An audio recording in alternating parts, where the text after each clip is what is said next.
বিজয়নগরে মোটরসাইকেলে ঘষা লাগায় অটো চালককে খুন।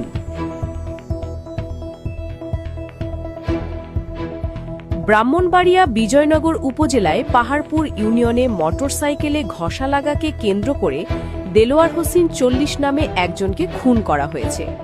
১৪ নভেম্বর শুক্রবার দুপুর ১২টায় পাহাড়পুর ইউনিয়নের আউলিয়া বাজারে এ ঘটনা ঘটে।